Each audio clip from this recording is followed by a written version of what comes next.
Hello. Today I want to discuss the loss of Jeromy Farkas and some other points that have been troubling me in the city of Calgary. So the first point of order, um, Farkas lost,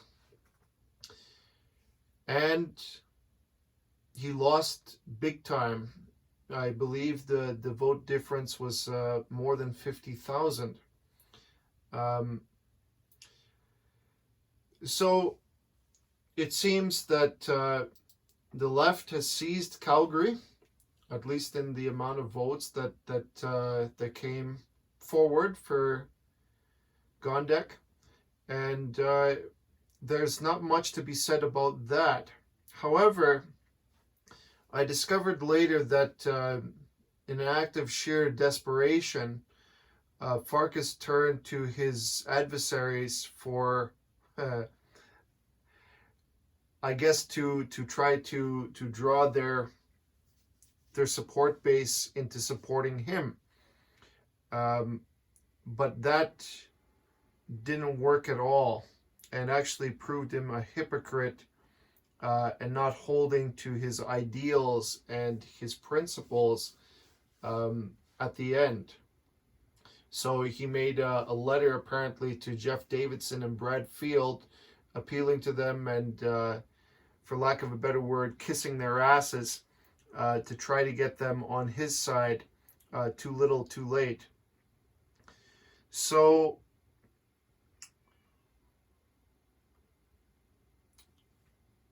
I guess what I'm saying is that I did believe that Farkas was, I wouldn't say he is somebody that inspires people to come out, in a sense. And the reason I say that is because a long time ago I had a conversation with him directly, and I warned him about running for mayor. And I said to him, if you fail, Calgary will lose its best councillor, something like that. Actually, those were my exact words. He refused to respond to my question, and he ignored me for the rest of the chat, because the actual town hall meeting took place on Facebook. And I told him, I said, what if you lose? Now, at the time, he was very, very confident that he would win. And I would say that he was confident that he would win unopposed by anybody legitimately. Because he felt he was on the righteous path, in a sense. And that he showed Calgarians his resolve when he refused to take pay hikes and I think $100,000 bonus or something like that.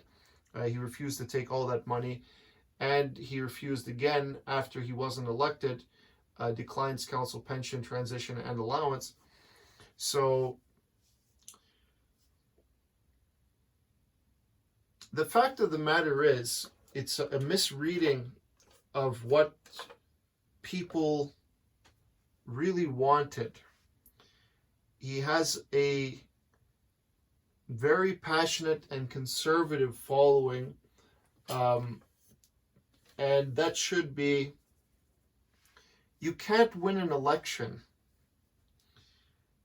I guess you could say, in Canada, or maybe even in North America anymore, if you only represent conservative ideals. You have to try to get some of the power base, or at least acquire some of the base of of the left, quite frankly. So I look at it like this. I find Maxime Bernier to be a very rational person and a true person. And I believe in many of his ideals. But the problem is that to get elected, his views appear to be far too radical, right, I guess you could say, for public acceptance anymore. So, and the reason that I know that is because it's true when I say that Canada has moved so far to the left that many socialists live here. And it's a tragic truth, but it's a truth nonetheless. There are many left-leaning people here by temperament or by educational influence, but nonetheless, that's true. And if you want to be elected, you have to have certain, I wouldn't say, yeah, sympathy, I guess, or you must be sympathetic to that cause. You cannot be narrowing in on your own personal ideals.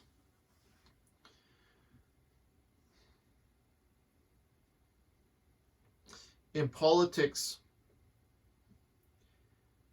it's not so simple anymore than just following your heart in a sense, because I would say that Farkas really, he and his team believe that Nenshi and the rest of the city councilors, maybe with the exception of Chu, but definitely the 8 councilors that vote with Nenshi all the time are criminals, and they are criminals.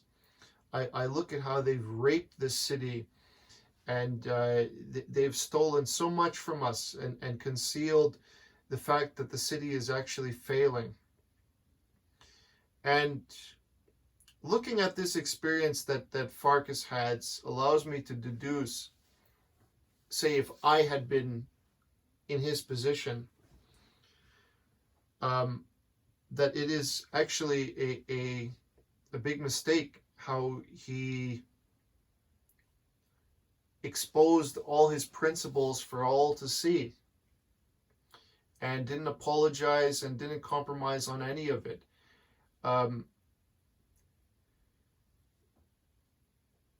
Because right now, you can say with confidence that even if you can claim that Calgary is a conservative city, which they're not, and they haven't been for a long time, and the reason I know that is because many of the conservative people in the city have left, maybe by necessity, because they, the property taxes and everything that everybody seems not to care about, it does matter, but maybe not for the people that are living here now, because a lot of Calgary has taken up a lot of new people in its population, and I don't believe that those people are actually conservative. I believe they're actually leftists, and that's the reason, or that's the trend that Farkas didn't detect and didn't cater to at all. And though I support everything that the man would bring into, or would attempt to bring in as mayor, I don't know if he has as mayor all the power that he to implement his dreams, so to speak, or to implement his ideas, because he still needs the support of council. Nenshi handled council. Nenshi spent time consolidating his power and building up his power in council. And another thing that Farkas failed at is that the people that are running in different wards, different, well, I used to call it ridings. It's not a riding, it's a ward. Different wards around the city. I believe that many of the candidates don't actually like him and would not rally around him. They'd rather rally around Gondek. So even from friends in different areas who are conservatives, their conservative candidate was not elected. In my ward, in Ward 8, a conservative candidate was not elected. A radical leftist candidate was elected. And he's radical to me because, of course, like the principles are all, I'm how could I support it? But you know what? In politics, you cannot be selfish in that way. You have to be able to walk a medium, you have to say. You cannot... Farkas, in a sense, is like a purist, so his purist ideals is that of conservative ideals, which, is how he built himself up from educational wise. He took political science. He went to the Manning Institute. He was conservative in his high school days, and maybe before that. His family comes from a strong conservative background because they escaped from communists. So he has a lot of reason already to despise the left. But, like, I look at myself. My neighbors supported Gondek, and I love them. They're wonderful people. If they left the neighborhood, I would be sad. And when we don't even talk politics, but if we talk politics, we talk very neutrally. It's that's the point. So it's, I suppose, on this channel, I want to show support to my conservative following, but you see, I'm in the unique position here where I don't have the responsibility of a political background, so I'm free to speak my heart. But if I'm running in politics, in a sense, then I can't be selfish in my pursuit of only conservative ideals. I have to cater to the left. I have to be showing my because the reason that the left's ideas are so compelling is because there's truth at the bottom of some of them. So you cannot just disregard that entire side completely.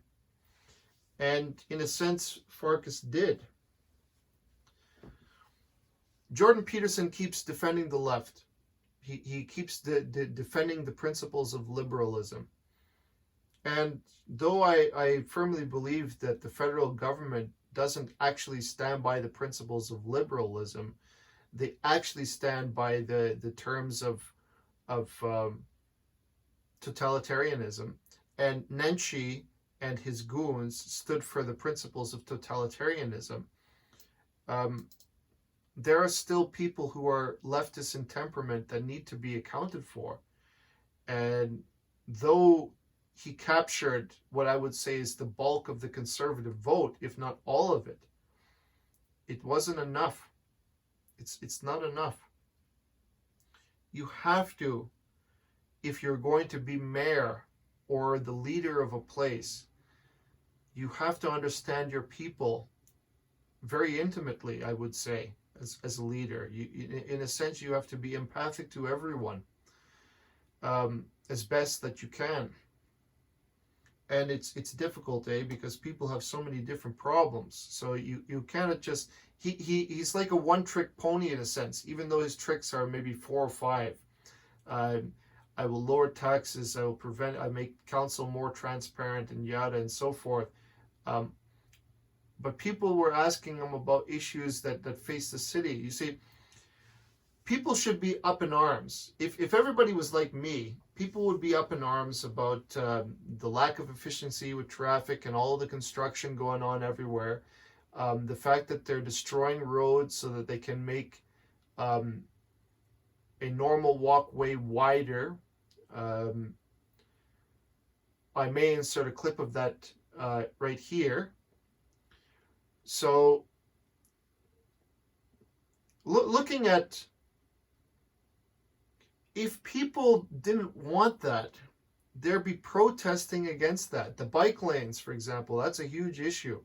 Climate change, that's a huge issue for Calgarians, it seems, when they vote.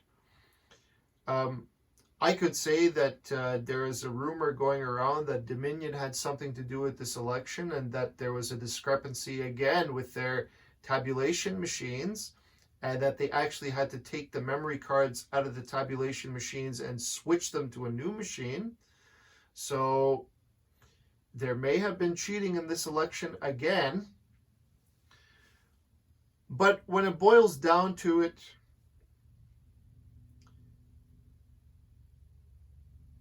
there can be no victory if you are simply a staunch conservative today. And it breaks my heart to say that, because the conservative really need a voice. But their voice is disappearing because they won't actually defend their right to have that voice. They're allowing the left to conquer the whole position, in a sense, and they seem to be either too cowardly or too timid or too civilized or disciplined or whatever the reason is to fight back against the left and actually get a voice. See, there was another thing that Sheila Gunn Reid pointed out on the Ezra Levant show, and that is businesses didn't rally around Farkas. Businesses actually rallied around Gondek. The climate change is the first order of business for this woman. Even she wasn't even elected that long, she's already talking about climate change radicalism.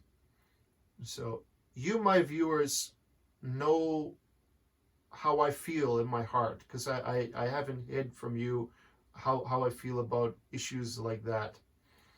But the fact of the matter is that when you're a leader, and when you enter in the political realm, the police is your, and I mean Polis, the traditional Greek term for the city, the polis. The polis is your only concern. And the people occupying it is 100% of your concern. So you can't focus on a particular group. And you could say that runs contradictory to everything that this man believes. But the truth is that he has to open up to different ideas. In a sense, he's closed-minded a little bit. And I love his ideas, but he has to make room for the people. Like the left will not vote for him. And when you look at how the elections broke down, 50,000 people more voted for Gondek. So if he had tried to cater to the left a little bit and show that he had some policies of climate change and some of the other policies that, or at least he will acknowledge them, then the left doesn't have to villainize him as much as they did, because he can simply come out and say, yes, I understand and I acknowledge the severity of these problems. Even if it hurts him as a conservative to say that, he still has to say that, you know. Things are so complicated. Things are not simple. When I go back in my memory and I remember to my early days in social studies, only children have the right to see things in such simplistic terms. But when you actually play the game, things are very complex, very complex. He can blame his loss on union money, giving money to this woman, and undoubtedly they were. But the fact of the matter is that he lost, and excuses are not going to help him now. And when later on, as Rick Bell pointed out, Farkas did not actually stay to his ideals in the end. He actually compromised his ideals in order to try to get victory out of sheer desperation, which means he didn't anticipate for a moment that he would lose, which is the exact question that I asked him almost a year ago now. And I recorded the conversation, actually video recorded that conversation. He ignored me. He was so confident, overconfident in victory, he didn't think he would actually have a legitimate adversary. That's how he believed. That's what a child believes. And though I respect the man and I admire everything that he's done in council, I warned him.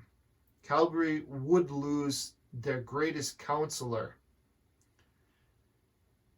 That the reason he has to remain a councillor is he doesn't know how to consolidate popularity, because he deviates so much from the norm in city council. Really, he's right, but he deviates so much from the norm. So nobody in council, no potentially new aldermen want to rally around him.